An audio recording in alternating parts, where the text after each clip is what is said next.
Pals, welcome to The Vocal Minority, with Nick and Steve broadcasting live on the Really American Media platform. You all have joined us just in time for our political week in review. Keep in mind, champions, this is all need-to-know news. News you need to know. It's been another wild boar of a week, oink oink. So hop to it, boys. Let's get this dumpster fire under control before we start our weekend. Yeah. Oh, boy. Boy, oh, boy. Welcome to The Vocal Minority with Nick and Steve. Good to have you back in the mix, y'all. It's your political week in review, and you joined us just in time for the live show. Right. Survived another week and headed into a beautiful, glorious weekend. Anything that's a break from the norm is glorious in my world. That's right. Time to spend 48 hours at least getting fried. Oh, I don't know. Maybe you don't get fried, but I'm going to get fried. I'm going to relax a little bit. I'm going to sleep in. I put on sunscreen, so I'm not getting fried. Oh, good. Good. You've always been safe. Your mom's listening again today, huh? Yes. I will be getting cross-faded as fuck, though, so I will be good. Good. Yes. Hey, dude, we got a comment last week on the show about this champion sign. Ah, yeah? Somebody said, oh, hey, I love the show. Just thought I'd let you know. I'm a former mechanic, and Champion gives some of the most money to Trump and the administration, you know. And I was like, I got to explain it, dude. I'm not a Sparkplug fan. Right. You know, we're just champions here on the show, and it's always been kind of a saying on the show, for crying out loud. Nick, you're the champion. Take it away. I appreciate that. Indeed. You're all champions for watching. So that's a great, vintage poster you got there. That is from an era before they gave $1 to Trump, okay? That's right. Yes. Thank you so much. So, Take it down a notch, Internet.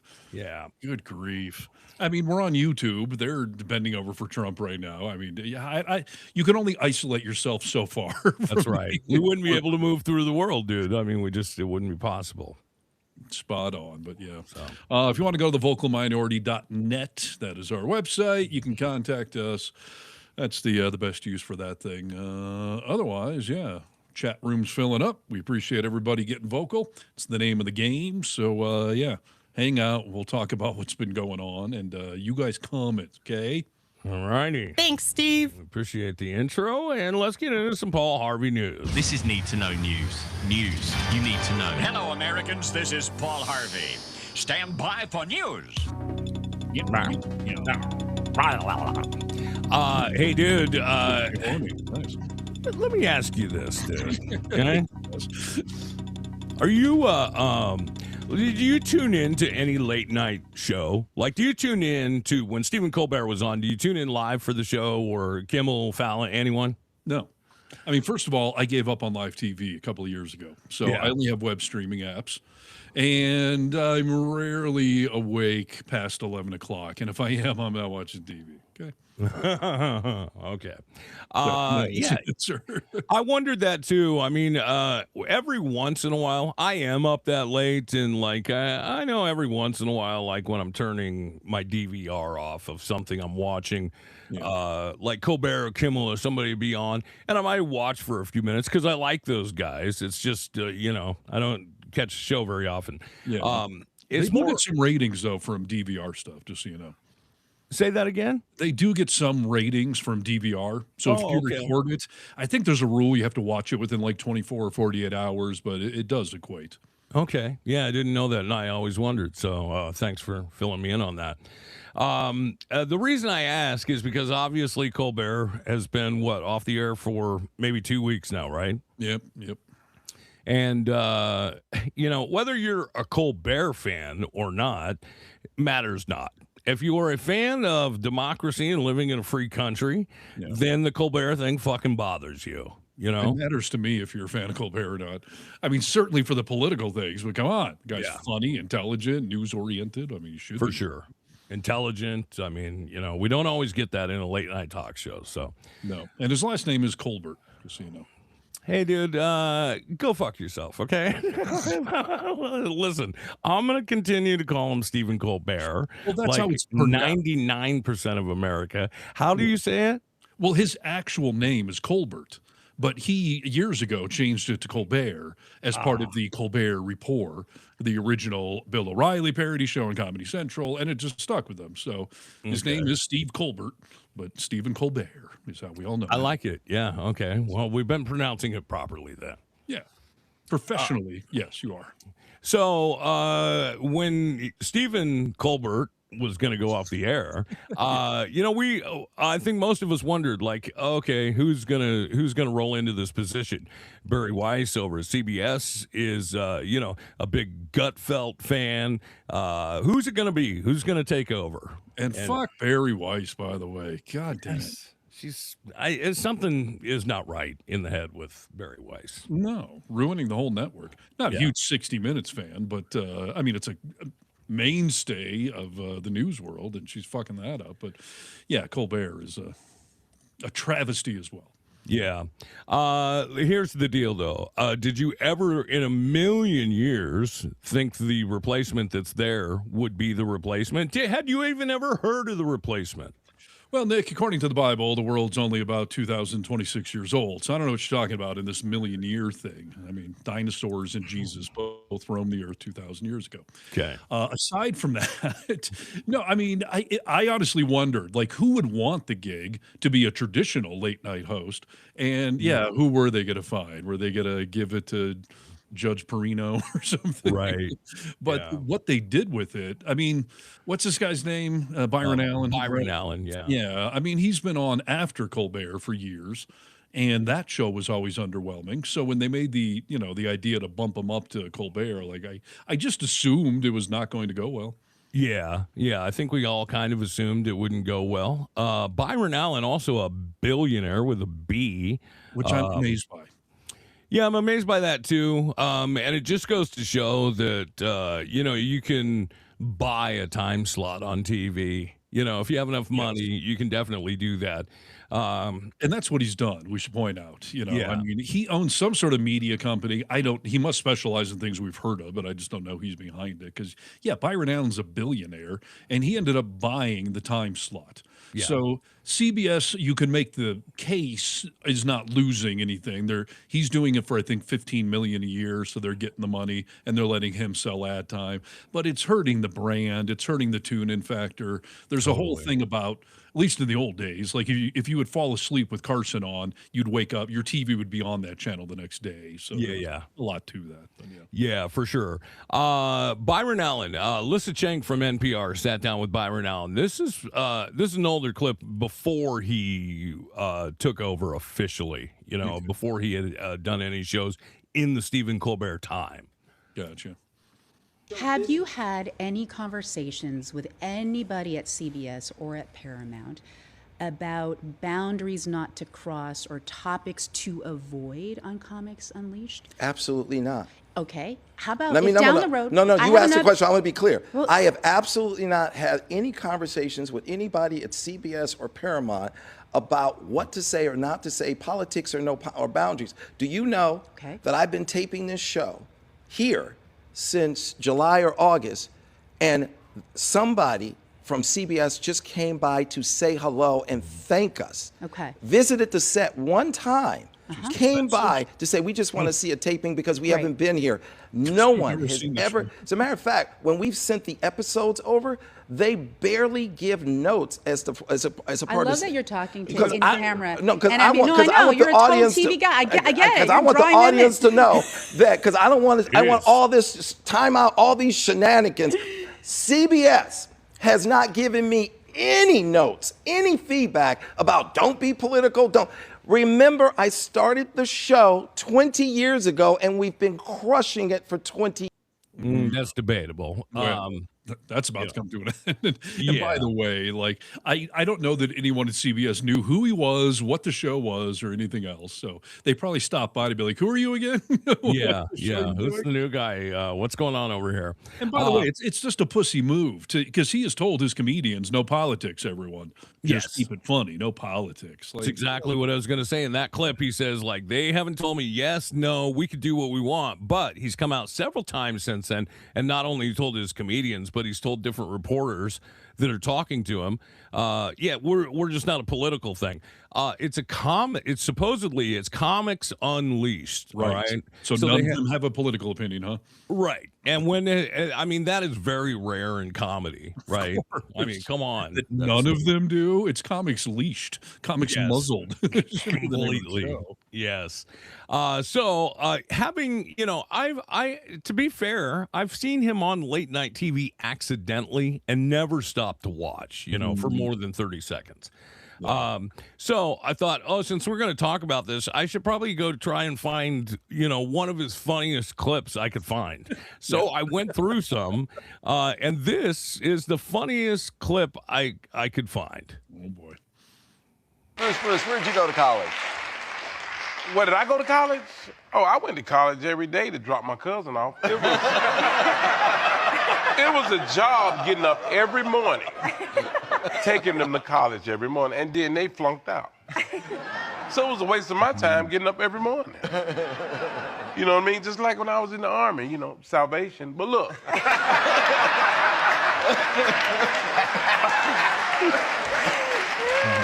I just ring the bell in front of Walmart. Ding, ding, ding, ding, ding, ding, ding. That's all I did. Yeah, so, I had a great life. No retirement, but it was fun. And that's honestly, dude. I mean, I tried to find something that had some humor to it, and that was the best I could come up with. So Let me tell you what that reeks of. They do pre-interviews before the show, and they're like, what kind of material you have? Yeah. Like, I got a bit about going to college. So Byron Allen. So tell me, what are your thoughts on college? Let me just randomly ask you that or whatever. Now you go into 60 seconds of your material. You're so right, dude. Yeah. For a while, and I could be wrong, but I don't think is that David Spade show still happening? I have no idea. I know what you're talking about, but I have no idea. So David Spade had kind of a similar concept of a show, but they'd talk about anything, which is the way the show should be.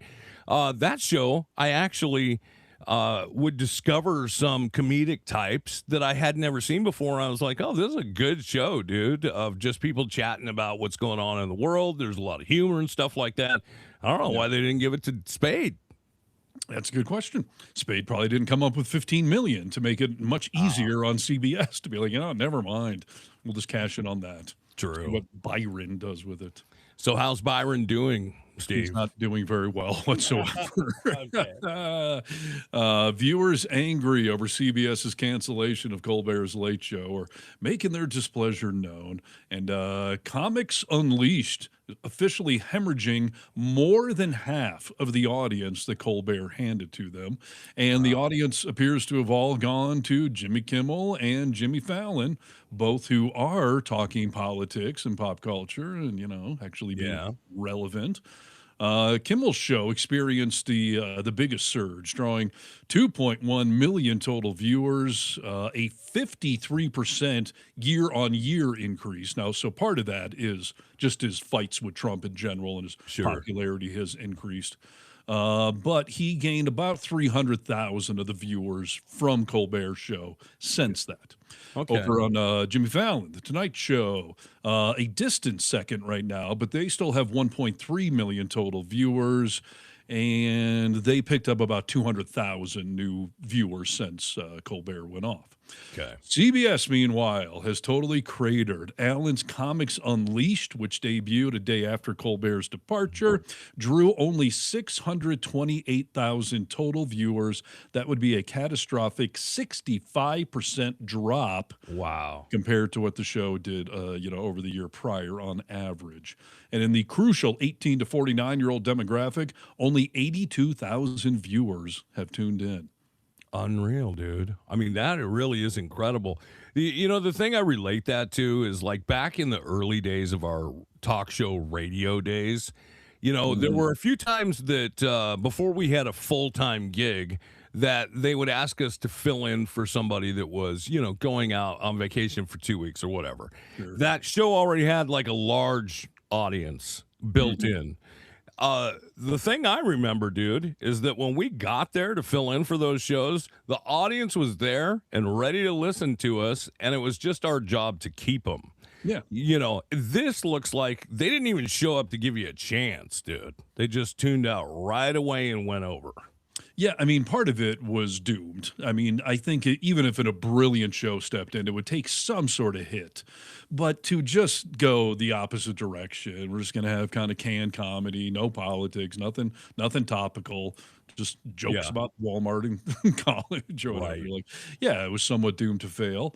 And I will be curious to see if Byron Allen can even sell $15 million worth of ads. I don't know who would want to be part of that, because he's not immune, even though he's a billionaire, to the rules of media. I mean, you got to have an audience there. Your rates are set based on your ratings. So you got no ratings, your rates aren't going to be very high. So he's going to spend most of the year just trying to make back the $15 million. And I doubt he'll do it. Yeah. I really doubt it.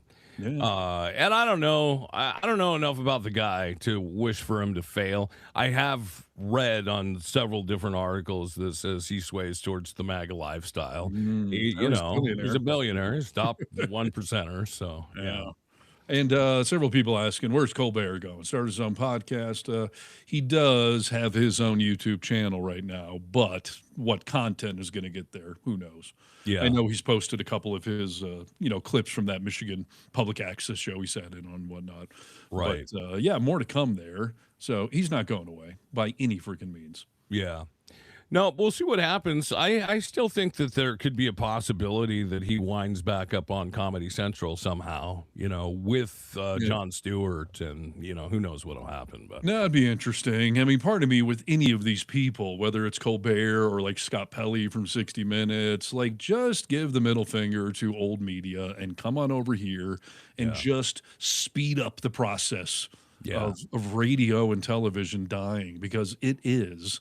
Yeah. Local TV is going to die before local radio, but they're all diminishing rapidly. And if you're under about the age of 40, you don't even know what either of those things are. Right. Yeah, that's true. So I guess we'll see what happens. As far as cable goes, I mean, I guess you see it all over the internet too, but some of the reporters out and about, have made a big name, not only when you think of Caitlin Collins, you think of CNN, right? Like they're synonymous with the network. Anderson Cooper, CNN. Caitlin Collins, who I think is a great reporter. She's took a lot of shit from Trump. And I thought this was fantastic. I watch all those reality shows with my wife on Bravo TV. Steve does not. But yes. Yeah. But Andy Cohen, is obviously his best friend is Anderson Cooper. So he's got some CNN's, touchings over there. And he's friends with Caitlin Collins. Had her on Watch What Happens Live the other night. Yeah. And I was like, oh, these are a couple of good questions from the audience and Andy Cohen. And Did he grade her? Did he? No, he did not. What? No. Oddly enough. But as soon as this little segment got done, I was like, oh, this is going to be interesting to see. Trump's going to watch what happened here. I assure you of it. So let's watch the clip from Watch What Happens Live. This is Caitlin Collins, and it starts out with an audience member asking her a question. Okay. What is the closest you've come from breaking your professional composure during an interview? The closest I've come, I try to be myself, but I also want my interviews to be about the person I'm questioning and their answers, because typically they're lawmakers and people who get paid taxpayer dollars. So I try to keep the focus on them and the question at hand. So I wouldn't say, sometimes I've had to bite my tongue or squeeze my pen really hard if I'm trying not to laugh. I'm wondering, you've got the president calling mainly female reporters stupid and calling them pigs and commenting on their looks. It seems to me that at some point someone is going to break and say F you to him or something like that. Do you ever see that happening? Is there someone in the press corps that you look at and think, they're going to break? Come on. Maybe, I don't know. Right. Never say never, I guess. But I truly think as a reporter, you should make it about yourself. It's about the president and about the person you're questioning. But we're people too, and we're obviously in there questioning him. And, when he told me I should smile more when I was asking him about sexual assault victims, in that moment, I was just thinking, this is not going to be received well by people in terms of the line of questioning of what it's about. I knew how other people would respond. Right. So. Yeah. consummate professional, right? But god dang, Caitlin, I would love for you to snap, dude. You'd be the perfect one to do it because I think she could really do it well and still kind of remain professional and not go off like, you son of a bitch, that type of thing. But I think she could put him in his place. I mean, whoever does it first is going to be a national hero. I mean, talking about going viral globally. I mean, everyone wants somebody to stand up for themselves, and I don't know why they won't. And I'm also wondering if one of these days, is someone going to sue their employer for putting me in a hostile work environment? Right. I mean, you send yourself into the Trump world knowing he's going to berate you and go off on you and demean you and diminish you. Like, if you're not going to tell Trump to go after himself, then I would go to human resources and be, why am I in this hostile work environment? Like, why do I have to put up with this? Yeah. So we get done watching that, dude, and I paused the TV and I turned to Rachel. I was like, I doubt Trump watches Bravo, right? But somebody's going to send that to him. And I mean, Trump seems a little gay of late. I guess that's true. Talking about a good-looking guy. But anyway, I said, he's definitely going to watch that. It's going to piss him off. He's not going to like it. And this is what happened the next day. Excuse me, Mr. President, just to clarify on what you were asked earlier, is the $1.8 billion DOJ fund dead or is it on hold? It's, I'd have to ask the lawyers. I don't know. I know one thing. The weaponization. Are you talking about the weaponization fund? Yeah, what's your decision? The weaponization fund, as far as I'm concerned, was a beautiful thing. People like you have abused our people so badly. The fake news, like CNN, like the New York Times, and like others, have abused our people. Wait a minute, be quiet. Have abused our people so badly, and you should be ashamed of yourself. You used to be a conservative. She was a conservative from Alabama. Can you believe it? But CNN, in particular, CNN does such false reporting. But now they have new ownership, so maybe it'll straighten it out. I doubt it. But it's hard to straighten garbage out. But CNN has abused, and others have abused so badly. People, these are people that are great people that were destroyed. Their families have been destroyed. Many suicides. They committed suicide. But they were like, Republicans wait a in the minute, Hill were let me upset finish. that Let me people would finish. beat up cops Let me who were finish. eligible. And those people have been abused by you and by others and by the politicians, by the Democrats. They're dumb people. They want to have open borders. They want to have transgender mutilization of your children. Because they're crazy. There's something wrong with them. There's something wrong with you. It's a shame. Yeah, go.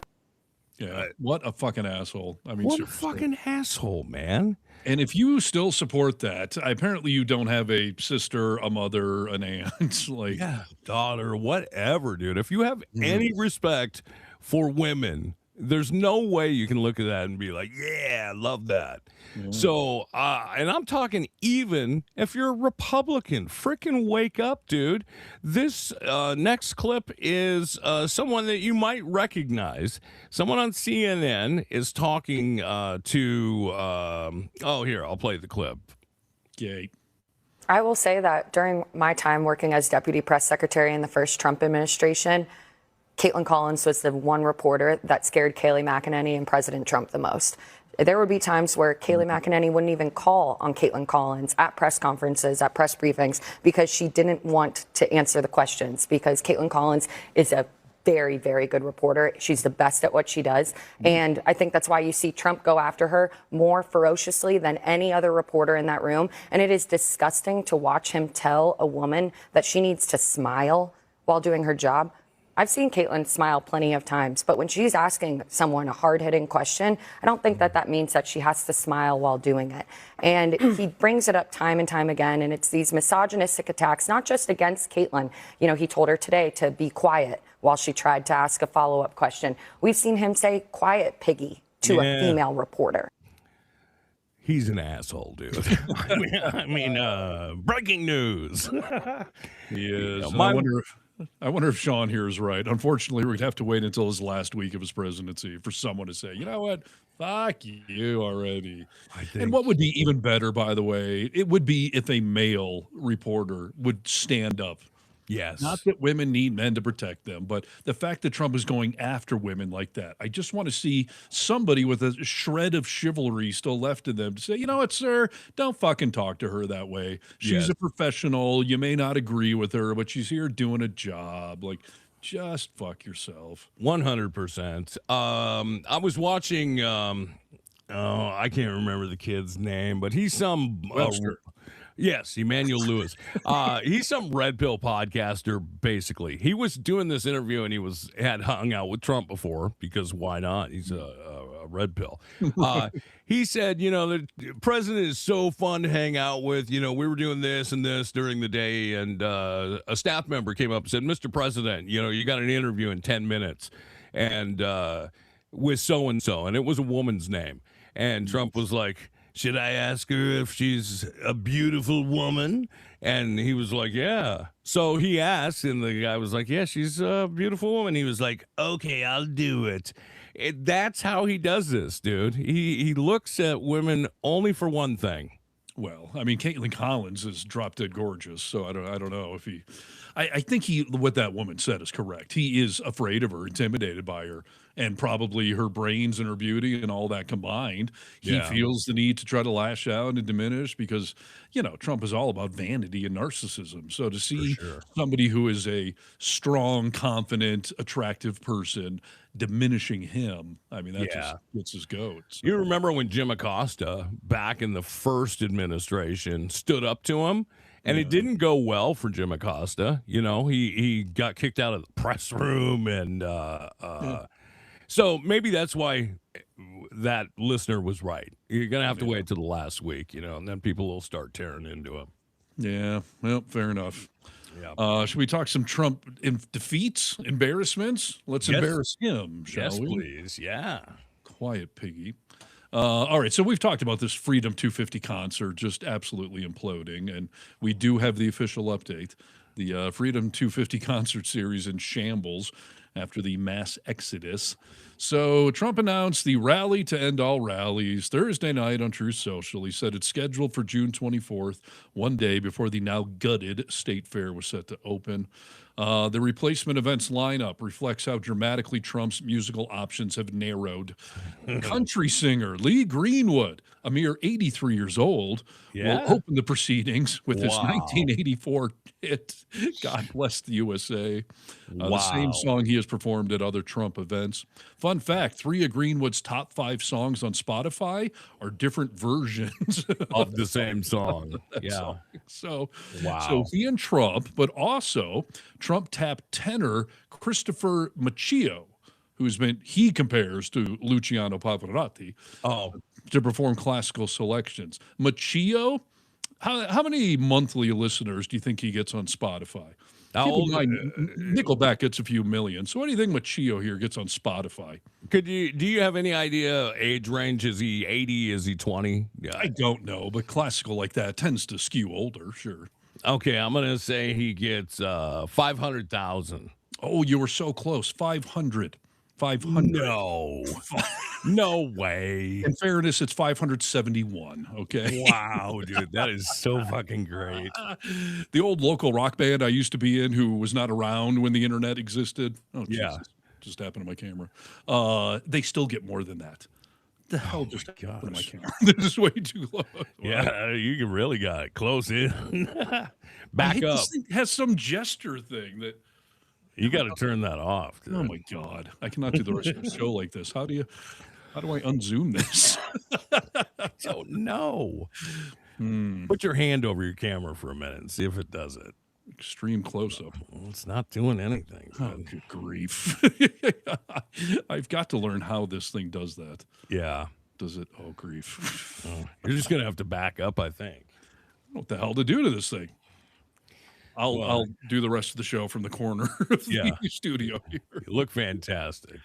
Thank you. This is okay. So we have Lee Greenwood, and then we have no one else. I did see Vanilla Ice was interviewed by Laura Ingraham, and she asked him, like, "Are you still going to go do all this?" And he was like, "I think so. I think I'm still invited. I'm going to go either way, and if they want me to perform, I will."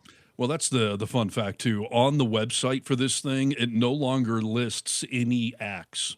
Not even this updated thing, but Flo Rida, CNC Music Factory, Vanilla Ice, they're no longer listed on there as being performers. And yes, I saw Vanilla Ice on Fox saying like, I don't actually know if I'm doing this anymore. Like he wants to, but yeah. I mean, I would assume in this multi-day state fair, they'll find some little corner to stick corner stage for him. He said, "Oh, we're gonna have fun, dude. Like, put your fanny pack on." And I was just like, "Oh God, yes, please, just let him perform." Of course, Trump Reaper, which is not really a Queen and Bowie sample, which is not really a Queen and Bowie sample. It's not a sample. He just stole the bass line. Yeah. I mean, we all know Ice Ice Baby. It's, Under Pressure by Queen. Yeah. Although Vanilla Ice famously tried to say it's, theirs is da-na-na-na-na-na-na. Mine is da-na-na-na-na-na-na. Yes. Extra not in there, so I didn't steal it. I did. Did they ever get sued for that? I don't remember. Yes. Yeah, he owes them royalties on all that stuff. Yeah. Naomi, Vanilla Ice is 58. He still dresses like a teenager. Oh, watch your mouth, because I kind of do too. But he needs to stick to the home renovation show he's been doing, because that thing's not bad. But his musical career is quite humorous. But yeah, so there you go. So now Trump is going to headline it. So if there was any lingering doubt as to if it was a partisan event or not, he's turning it into a rally. So good luck with that. It's unbelievable, dude. Gosh, where is this clip? I wanted to tell you. Oh, Trump was talking about doing rallies and stuff like that, and how big crowds he draws and stuff like this. This is a fantastic clip of Trump. But keep in mind, this is 2026, okay? This is not 2016. Okay. And that's where Martin Luther King made his great speech with 1 million people. I had the same amount of people. Actually, I had a little bit tighter. It was a little bit tighter. They said he had 1 million people, and I had 25,000 people. And yet, if you look at the picture of comparison, the exact same location, the exact same pool, except now the pool's clean. It was filthy dirty then. But it was amazing because that was my first glimpse into politics. I made a speech, and I had more people. In other words, you put the picture side by side, which we have. Oh, my God. And he said, I had 25,000. He had 1 million, but I had more people. They were tighter. My people were tighter. But these are minor details. That's what I said. Well, wait a minute. There's something wrong. But this is a very famous place. Okay, dude. I'm going to pause this. There's the pictures, okay? Yeah. So does it look the same to you? Obviously not. He has such an inferiority complex. Like he really does. My gosh, dude. Just shut up and get over it. These are minor details. The fact that you would ever bring that up again is just flipping crazy to me. It's just embarrassing. But that's what his rally is supposed to do for this America 250 and his birthday, Yeah, good luck with that.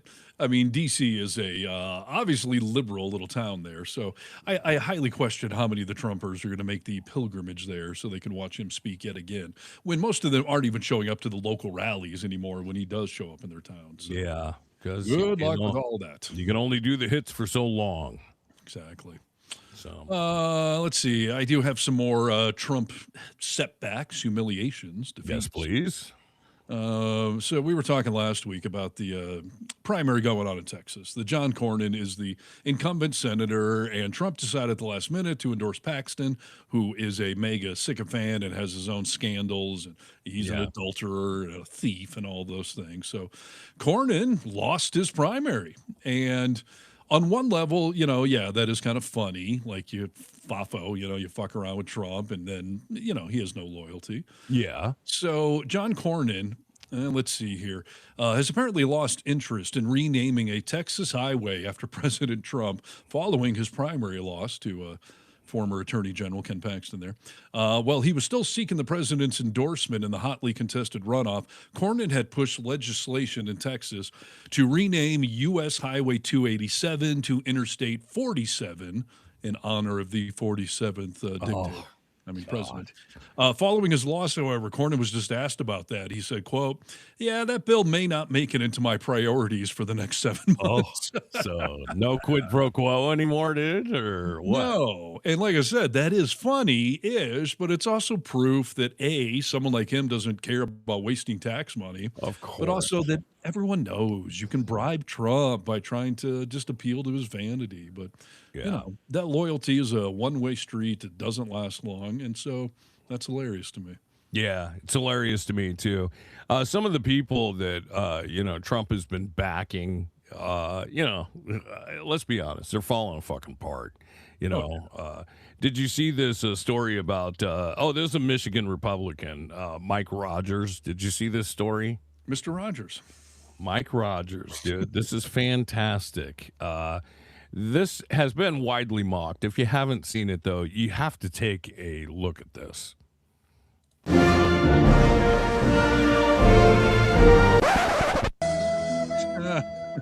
So he's been putting, you know, AI pumping himself up. Look at that, dude. I mean, come on. How embarrassing. How embarrassing, dude. And Trump is behind this guy. Mike Rogers, great guy. He'll get it done. Sure. Good luck with that. I mean, that's just humiliating. Absolutely humiliating. Did you see? This is the world we're in now. Yeah, that's exactly right, dude. Did you see, you know, he just put up Bill Pulte. Remember we were talking about that? Mm-hmm. Did you see the video that came out about Bill Pulte? No. Okay, dude. You're going to have to take a look at this. What's Bill Pulte's new position? Director of National Intelligence, I believe. That's right, Steve. Good. You get an A. Here he is. Bill Pulte in the flesh. Pulte, look at this fucking thing. Okay, so come on, harder, daddy. All right, fine.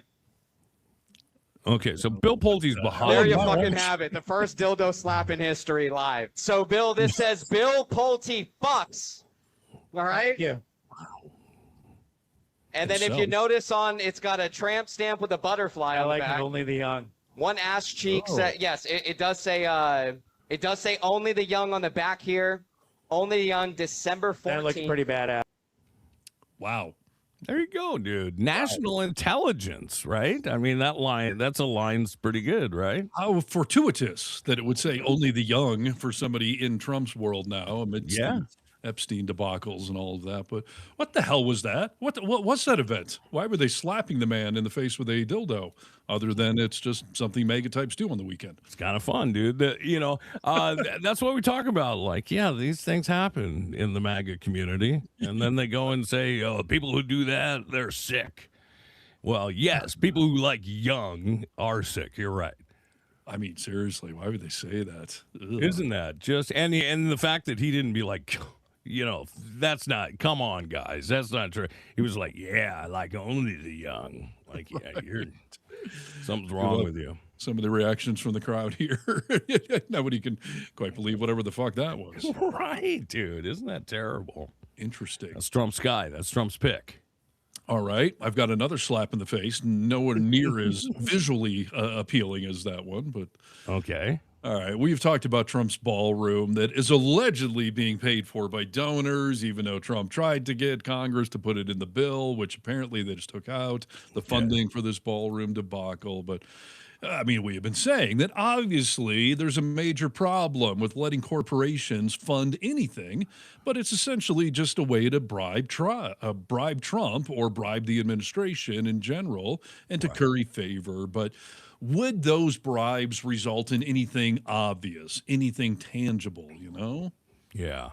I have the answer for you. You do? Okay. Hard-hitting news, dude. More than half of the publicly identified corporate donors funding Trump's White House ballroom project have received federal contracts worth more than $50 billion since contributing to the effort. This is a new report out from a government watchdog. Let's break it down. Public Citizen, that's the watchdog group, found that 14 of the 27 publicly known corporate donors to the $400 million ballroom, that's not even going to be what it costs. It'll be more than that. They have secured additional federal business in the months since they started making donations. That's crazy. The nonprofit also reported that many of these same companies facing federal enforcement actions have seen investigations eased or suspended since these donations. Topping the list, defense contractor Lockheed Martin received the largest share of a new government business identified in the report, with roughly $43.8 billion in new or expanded contracts since their donation. Booz Allen Hamilton followed with, I don't know what the fuck that company is. They got $4.2 billion, and Palantir got $1 billion. Other companies cited include Amazon, Microsoft, Google, Caterpillar, and T-Mobile as far as receiving additional either contracts or oversight being decreased. Wow. And Public Citizen also found that 16 of the 27 known donors are involved in federal enforcement matters or have seen government scrutiny reduced. That list includes Amazon, Apple, Meta, NVIDIA, as well as labor-related disputes involving Google, Lockheed Martin, and Meta. Unbelievable. I mean, it's unbelievable, but it's not. Like, we already knew this, right? It's just kind of nice to see it in print. But it just, what the fuck, dude? I don't understand anyone who still supports this guy. I just don't get it. I don't. It's a hell of a return on an investment. Like East Maverick, give Trump millions, you get billions in return. Yeah. And it's not coming out of Trump's pocket, which is why he loves the grift he's got going on. Give me millions for my vanity project, and I will use my powers to give you taxpayer, relief for contracts or DOJ, an oversight being taken off. I mean, it's absolutely fucking disgusting, but it's a hell of a return on your investment. So on one level, I cannot blame some of these billionaires for manipulating Trump when he makes it so easy. Yeah. No, 100%. I don't, I guess I don't blame them. Like, they don't hold a position where they were voted into office. You can be a shitbag. You can do weird shit and illegal shit. That's fine. But I do hold him responsible. I just don't understand why, people that are, we just played a video on Tuesday. We're skipping meals. Eating only canned chicken. Like, what? You know what? A lot of those people are Republicans.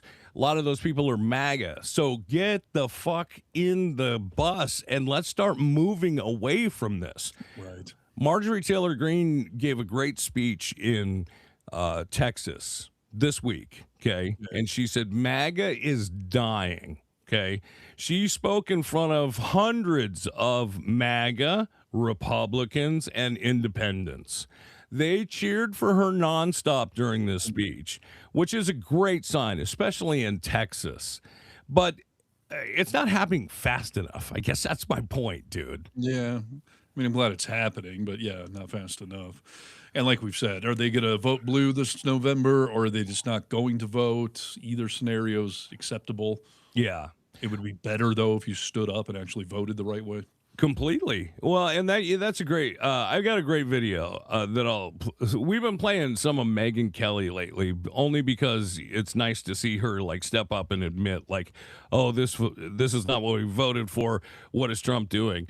And we thought, oh, she's getting away from it.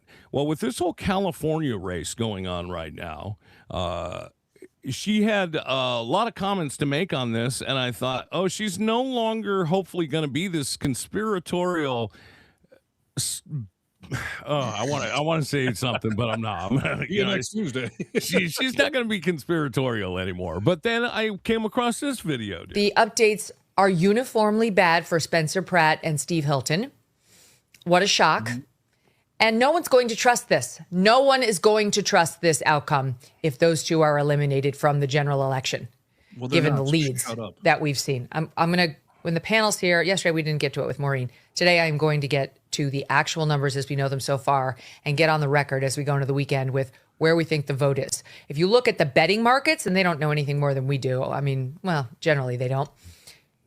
They're all now voting against Spencer Pratt and Steve Hilton even making it into the top two. They don't believe at all that Californians are going to let that happen in one way, shape, or form. So what we're seeing is the Republicans do well on the day of, and then we slowly watch their leads evaporate as the massive mail-in vote from more left-leaning districts gets tabulated. That's such a nice insurance policy, isn't it? Such a nice insurance policy. Don't you worry. If you don't make it in the day of vote, we got you covered. We got you. I mean, we saw that here in Connecticut, where there was film of these Democrat operatives literally stuffing mailboxes full of ballots that they'd managed to get their hands on to try to get that in there. Let's shove it in there. Wow. Unbelievable. Shove right? something down your mouth. Yes. That's actually, I mean, like a sock or something.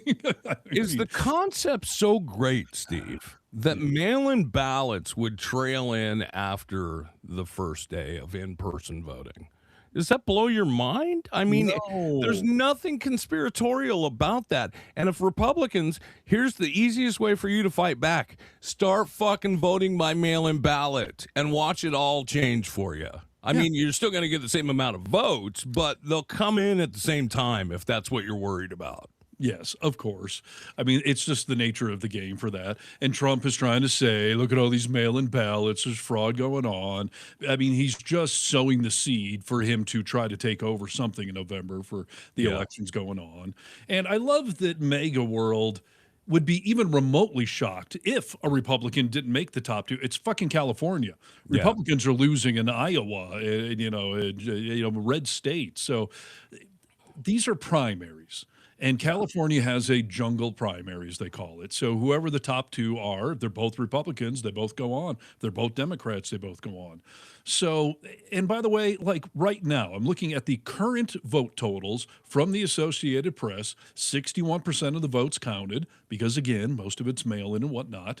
I guess who's number one? Steve Hilton, the one who she just said, like, oh, people are saying he's not even going to be in the top. He's not even going to be in the top three. Like, Republican. No, he's Steve number Hilton. one. Yeah. Because he's splitting the vote with the other Republican, Chad Bianco. Yeah. Naka, whatever the fuck his name is. So Xavier Becerra and Tom Steyer are 2 and 3 on that list.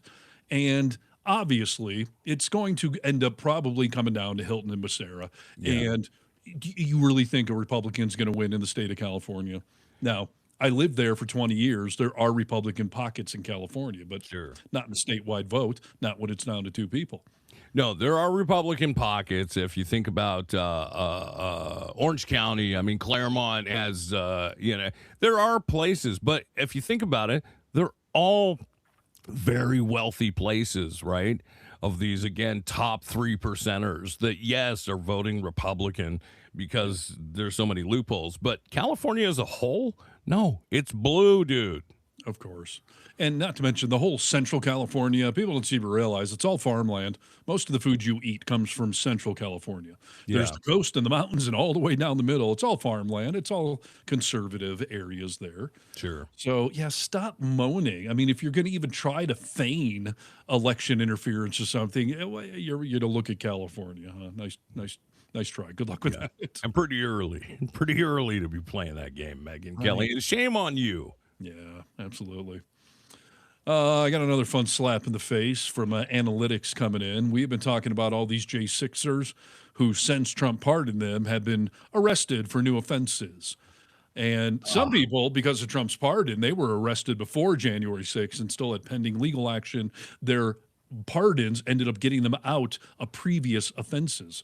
I did a story on a guy in Texas who was up for either, I don't know, sex trafficking or it was something involving a 16-year-old girl. Yeah. It wasn't a real girl. It was an FBI agent, sting operation. But the federal charges superseded the state charges. But the way the pardon was worded, it covered all of it. So this guy got off on, all that kind of stuff. And so we got a new, again, fact-finding information here. Okay. Let's see. Crime spree of the pardoned J6 rioters revealed to be worse than we even knew. At least 97 of the more than 1,500 Capitol rioters pardoned by Trump have since been arrested for or charged with or convicted of crimes unrelated to January 6th. The figure was published yesterday by the independent legal outfit Lawfare. Turns out basically 1 in 16 of the insurrectionists swept up in the clemency order of Trump have since committed other crimes. 1 in 16. And the crimes run the gambit, Lawfare reports. such offenses as trespassing or drug paraphernalia to grand larceny, also stalking, plots to kill politicians and police officers, fraud against the government. At least 14 of the pardonees have been charged with sex crimes or offenses tied to child sex abuse material, kiddie porn, and at least 6 have faced domestic violence charges, and at least 20 have been hit with DUI or public intoxication charges. Allow me not to clutch my pearls, right? I mean, come on. We know this, dude. Think of people in your life, okay? And even if, like, I have a few MAGA or Republican people that I'm forced to love, because they're within the confines of my family. Sure. Think about all those people and think, oh, if they went to January 6th, would they? Those people. I mean, your girlfriend has some, right? In her family, like they wouldn't show up at Jan 6, right? Sure. Oh, no. I'm sorry. Those type. No. They're MAGAs, but no. They're MAGAs, but they wouldn't show up at Jan 6 because they're not fucking criminals, dude. Right. They're just, stupid. They're just politically. misguided. Yeah, Yes. misguided. That's a better word for it. That's a generous word, but yes. Yeah. And I mean, birds of a feather flock together. If you're the kind of person that's going to smash a cop over the head and break into a federal building, like odds are you have a loose moral compass and will probably commit other crimes, including heinous crimes. But we've covered some of them. But to learn that essentially 1 in 16. So I don't know, the average starting lineup of a football team, one person on that starting lineup has gone on to commit additional crimes after being pardoned. And some of these people should have been in jail still, but since they were let out of jail, they were able to go on and commit brand new crimes. So if Trump had never pardoned them, they'd still be sitting in jail, and some of those crimes would never have been committed. This is from the party dude who said, like, it's just catch and release, catch and release. We're going to get Trump in here to do the right thing and keep these people in jail so they can't keep recommitting. And he's the leader of the ring, dude. Yeah. I mean, he should be in jail as well. I mean, Yeah, 100%. Well, yeah, that's a couple of great slaps in the face, sans dildo. Hey, dude, remember when we were talking about how many scientists were missing? This was a few months ago, and Trump said, within 2 weeks, there's going to be a huge report on it. Yeah, and everyone to stop talking about it. And I haven't seen a report on it. Have you? I mean, we did see Trump come out and say, like, in the grand scheme of things, like, that's not a lot of dead scientists. Yeah, a lot of scientists go missing, a lot of missing people. Some of them have to be scientists. Right? Yeah, like, it's not that big of a deal. We looked into it, Right. So I did see this news report and found it interesting.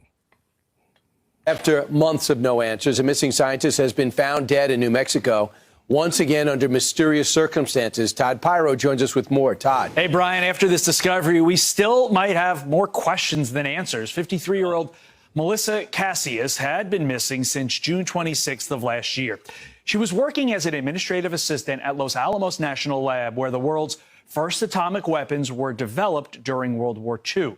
Investigators announcing her remains were found by a hiker in a national forest about 10 miles from her northern New Mexico home. And a handgun was also found alongside her body.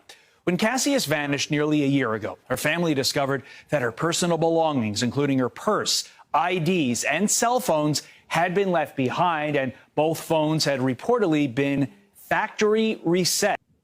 Wow. Right, dude? I mean, these are suspicious circumstances. I don't know. Somebody made the comment, one body's been found. I get that, but we need to start. No one's looking, dude. This just happened to be somebody, walked up on it, found it. I think they mean like one additional body has now been found because there are people that have either gone missing or straight up murdered or, I mean, it's crazy. So I know there's so much going on in the news, but this got everyone's attention for about 7 minutes a couple of weeks ago. And we just moved on. And I feel bad for not only the friends and family of these people, but any other career scientist working in those industries that are probably looking over their shoulder constantly right now. Completely. I can't imagine, dude. Absolutely crazy. Wow. So here's another crazy offensive story. I mean, Trump is literally bulldozing things in D.C. slapping his name on everything. I mean, the East Wing and this, the arc he's trying to build. He announced today he's trying to do some promenade at the Lincoln Memorial in honor of him, the Trump promenade. And so, yeah, all this crap just keeps going crazy. And the East Wing renovation has been, there's been some lawsuits that have been filed for it, and it's been stalled, but it looks like it's ultimately going to proceed. But the Justice Department was in court today fighting for President Donald Trump's bulldozing of the White House East Wing for the ballroom. But all arguments about the size, appeal, or funding of the ballroom don't matter, we're told, because the DOJ claims that the case does not have standing to begin with. The DOJ stood in court today and said, quote, in an appeals court fighting over the White House ballroom, DOJ says the federal government could bulldoze the Statue of Liberty and no one would have standing to sue over the changes once the demolition is done. The judge was flabbergasted by this and questioned. So if the government decides to very quickly to bulldoze the Statue of Liberty, the people whose ancestors, that was the first thing they saw coming to this country, but the government moved so quickly that you're saying nothing can be done. And the DOJ lawyer said, yes, we agree. You can't do anything if we do it quickly. Yes, and which would make so much sense, dude, right? Because, you know, this whole East Wing thing, I mean, we woke up one morning and it was in rubble by 1. Yeah. You know. And I you know, the old thing, like ask for forgiveness, not permission. They're not asking for either. Yeah. And I find it, you know, disingenuous to say, well, they knocked it down. Like, what can we do? You can force them to rebuild it brick by brick, stone by stone. Like any of these HGTV, like renovation, we're going to restore it brick by brick to exactly the way it was. That's what those fuckers should have to do. You're right, dude. You're so right. I mean, there is a process to all of this, and that's why it's been held up. But this is Trump's DOJ. So, you know, yeah, they're getting away with it. All of the little stuff that, you know, we were joking about that fucking reflecting pool, dude. And at the start of it, you were like, I don't really care. It's so small on the list of things. But, you know, with everything going on that he is changing and moving and altering, whether it's a rose garden, you know, he's just shitting on our history completely. And which brings me to a latest project that we all thought was a temporary project, albeit fucking crazy and stupid. Temporary, right? So what's this one all about? President Trump is floating the idea of making his big UFC arena on the White House South Lawn a permanent installment. You can see the structure towering over the White House. There it is. Trump, in a TikTok video, said the massive stage could get the Eiffel Tower treatment. Paris, France, the Eiffel Tower, 1889 it was built. It was supposed to be taken down immediately after the World's Fair. And then they said, you know, we sort of like it. Let's leave it up a little bit longer. And then they said, let's leave it up longer and longer and longer. Well, they never took it down. And, you know, we're building something in front of the White House that's quite attractive to a lot of people. It's going to have the big UFC fight on June 14th. And I'm looking at it and maybe we'll never, ever take it down. Yes, the Eiffel Tower and a UFC ring. Same. The stage is being built for a series of fights in honor of the nation's 250th birthday. That will all take place on June 14th, which is both Flag Day and the president's birthday. Yeah. He doesn't want to see the pictures of what, you know, trash is going to be left behind, the destruction of the lawn and everything else. And Lindsay, it's trolling, right? He just keeps getting dumber. I would have to think, I mean, the Eiffel Tower was an architectural marvel, and it was not built in the front lawn of their parliament or whatever. And is that true? Was it supposed to come down? Like, I can't imagine that's the Well, truth. it was built for a World's Fair, and the idea was it was just going to be built for it. But then, everybody unanimously was like, geez, this thing's kind of cool. Let's leave it up a little longer. And then it became a landmark. But the fucking fight arena in the front lawn of the White House, that is not beautiful by any means. No. Because it has some metal that arches up. He compares it to the Eiffel Tower. Like, it's got to be a troll. And if he's going to be dumb enough to leave that, you know, homage to Idiocracy up, of course, be torn down as soon as a sane person gets in there. Yeah. That is just, I just thought, what world am I living in, dude? That can't be true. And, you know, I mean, they built the Space Needle for a World's Fair. Yeah. They never were going to take that down. You know, that was going to be an installment of the city, such as the Eiffel Tower, dude. You think they spent not only ingenuity, but the millions of dollars way back then, and they were like, it's just temporary, you know? Well, I believe that was the concept, yeah, but I don't know, dude. I don't believe that. Do we need to fact check this? Yes. Was the Eiffel Tower meant to be temporary? Google says yes. The Eiffel Tower was originally intended to be a temporary structure built as the entrance arc for the 1889 World's Fair. That kills my brain, dude. I can't imagine spending all that time doing something and then taking it down. Yeah, well, there you go. But that does none of that justifies any of this. So I can't, and the pictures of the remnants. I mean, you've seen after any concert or whatever, it's just annihilated. Yes. I saw the pictures of the big Turning Point USA when Charlie Kirk, his memorial or whatever. I mean, those people trashed the place. So, Totally. yeah, I mean, there's going to be a big brown spot that Dana White has already pledged, at least $700,000 to resod the entire front lawn, but it's going to be ridiculous. And Violent Storm here, he wants that thing for gladiator-style Hunger Games. I mean, yeah, you're probably not wrong. Yeah. By the way, speaking of the Hunger Games, we did a story like 6 months ago about the fact that for the 250th, he was going to do the Hunger Games. That he was going to take two top athletes, high school male and female from each state or whatever, and have them. The hell happened to that? That just died on the vine. That's what I mean, dude. Some of this shit is just trolling and a way to get your mind off the Epstein files, which we're no longer talking about. Or they heard that parents don't want to sign their kids up for a fucking Hunger Games to be competing against, each other. So you just start the Iran war. The parents can send their kids there, dude. Exactly.